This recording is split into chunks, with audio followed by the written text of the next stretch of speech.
Ready. Perfect. Hi everyone. I'm really happy to be here with the gorgeous Maria Kalkani, who is also known as the Little Tooth Doctor. And the reason I wanted to chat to her today is because not only is she absolutely gorgeous, she's got so much knowledge and she's just so lovely, is because one of the things I've really noticed, what I've been thinking during lockdown, is the kids are snacking a lot more.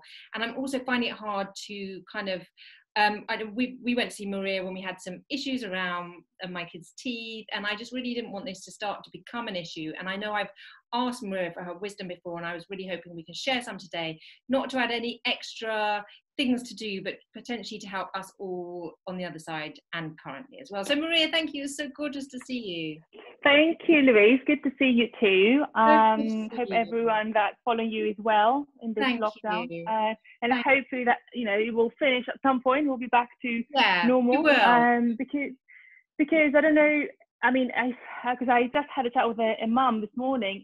If parents know that at the moment, following like government advice, we are not meant to be seeing patients in the practice. Only emergencies like, big kind of infections and pain and very kind of severe emergencies will have to go to the hospital. So what we need to do, Maria, is almost sort of have a little bit of a reminder to ourselves, like, because it's not easy, and it's probably like another thing to think about, but it's kind of like almost, can we, when this all does all end, that we can come through and our, the extra snacking hasn't caused any. And it's a lot of things that was an oversight, almost I hadn't focused on when we came to see you. And there were simple things that we could have probably, when I thought about it, addressed. And that's why I often want to share it, because with hindsight, I'm like, these were simple and we could have stopped some extra work and pain that really wasn't necessary. So Maria, can I ask your top tips on, which you've all shared with us and you've shared with me before, but I think it's always helpful reminder because maybe some kids can watch this. And Maria works at the Weymouth Street Kids Dental Practice, so she specialises in kids' teeth.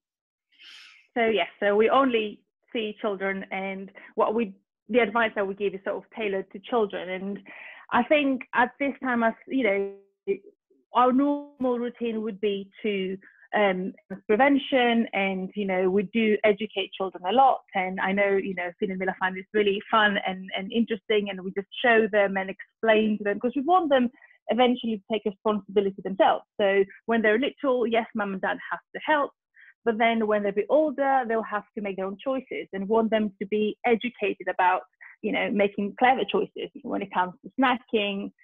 And in this sort of time now, even with us, I think we all tend to snack a lot more. Usually we would have our meals and maybe a couple of snacks, but at the moment, I think there's a lot of emotional eating, boredom eating, and it can happen to kids as well. They walk around, they're a bit annoyed, frustrated, bored, so they go straight to the kitchen, the fridge.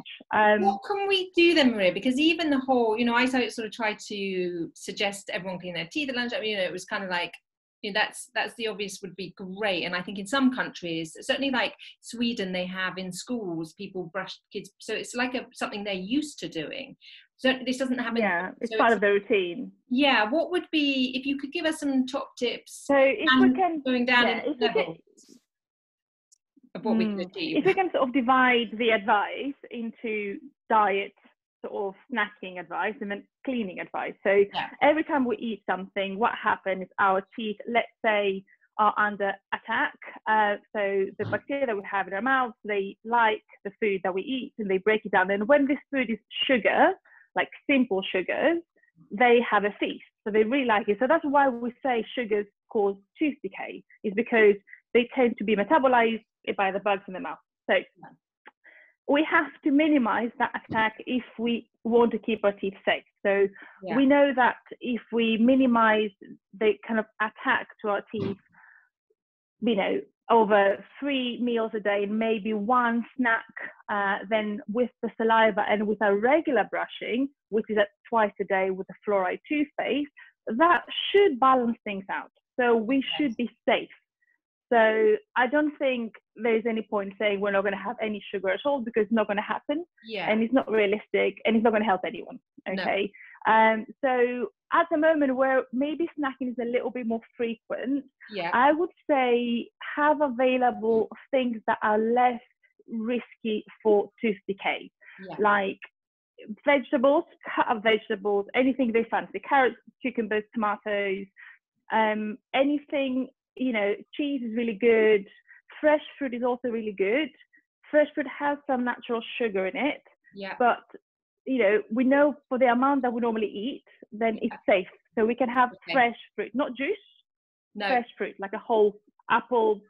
Stay away from juice, okay? So if they really fancy a glass of juice with a breakfast or with lunch, that's fine, but not having a juice in between during the day. Yeah. So things like nuts, if they like them, or any nuts that they might like, they're really safe for teeth. Nut butters, again, with no added sugars. Yeah. So yes, they will probably have, you know, a piece of chocolate or some ice cream, but let's not have cookies available, because, you know, if they're there, they will go and have them. And, you know, parents will be like, no. But when you have to do with them throughout the day, at some point you're going to give it, okay, just go and have it, and that's fine now. Yeah. So I think let's keep these away. Yeah. You know, it's fine if they go and, you know, bake a cake maybe with mum or do something like that, and then they can enjoy it, and that's fine. But then you don't keep snacking. It's something you make, you eat, and it's done and dusted.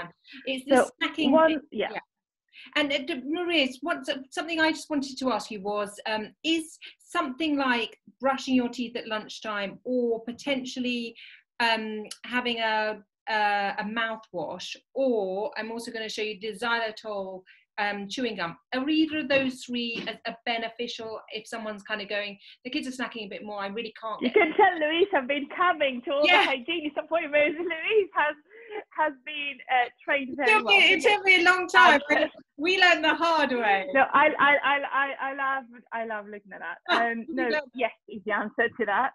So what we could do is what we say, looking at the balanced snacks and the twice a day brushing, usually that suffices to keep the balance right. Now, if we know that we're snacking a little bit more and we can accept that, we can brush one more time. There's nothing, we can brush 3-4 times a day if we will accept that the risk is higher because the sugar intake or the snacking intake is higher. So brushing more than twice a day after lunch or even in the afternoon is great. Or if we can add some mouthwash. Now, when we say mouthwash, make sure that this is a fluoride mouthwash. So the ingredient in the mouthwash is fluoride, because other than that, they wouldn't do much. So you're basically giving fluoride to the mouth, so that can balance out. Okay, that makes sense. Make sure we do floss as well. I was going to ask you that.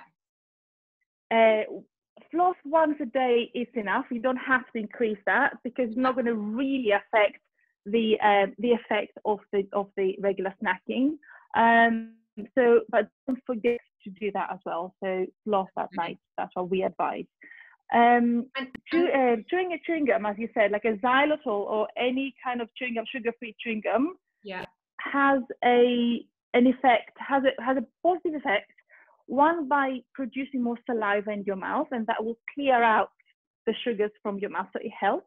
And it has been shown that xylitol does help. It has this anti-cavity effect. So yes, it does help. As an additional, not instead of the brushing, as an additional. As an additional, And I think the other thing that we learn a bit kind of later in the day, which again, hindsight would have been a wonderful thing, is the evening point, which we used to have this with my daughter when she was younger, which I know when we came to see you, was she was really resistant to brushing. But firstly, seeing a hygienist is great because you can see them get this advice face to face, but also this whole point of once you've eaten is allowing at least 10 minutes after you've eaten, because we used to do it where they'd have a piece of fruit and then brush their teeth, but that had an impact, especially if you've got quite sensitive teeth. That's something that is that something that I would say yes, keep that in mind, especially if you're having acidic fruit and things like that. So when you have something really acidic in your mouth, you don't want to start scrubbing the surface off. Now, I would say if you're going to have an ice cream or you're going to have some chocolate, if you're going to say, well, I'm going to leave it 10 minutes and then you forget about it, you go to bed, I'd rather you brush it straight away. So we don't leave it. But if it's something really acidic, like then I would leave it for, because that's But if certainly it's something really sweet and it's stuck on your teeth, I'd rather you go and remove that. just go and remove it straight away. It was the fruit that really stood out for us, that actually if you brush straight away afterwards, that was something that was quite kind of, it just hadn't, the penny hadn't dropped. Maria, any other final top tips? But this is so helpful, because even there's a lot going on for people, but even if this can just bring something to just not forget about teeth, especially with kids' teeth. In this, it's a lot going on, as you said. Kids are homeschooled at the moment. The routine has gone out the window. Let's keep in mind that we need to look after these teeth. We don't want any problems when they come out of this. And I would say be extra vigilant, because I think we should accept that the eating patterns are not going to be the healthiest. Well, maybe they are, but if they're not, then take the advantage of staying at home and go brush our teeth a bit more often, because we can do that now. We can go to the bathroom, do it for like 10 minutes, and then we can go back and have someone say. I absolutely agree. And like I said, with hindsight, I wish I'd kind of really understood a lot more of this in the early days. So I hope this is beneficial to people. Maria, thank you so much. And for all your always a pleasure. You can check out Maria at The Little Tooth Doctor, isn't it, on Instagram? Yes, it is. I know. Trying to put some messages there and some interesting bits and bobs. Yeah, lots of information on there, and also at the Weymouth Street Kids practice. So both of those, if you want to contact Maria about anything, you can message her probably at The Little Tooth Doctor. The Little Tooth Doctor. I'll add the link below. Thank you so much, Maria, for your tips. Pleasure, Louise. Thank you. Bye. Bye.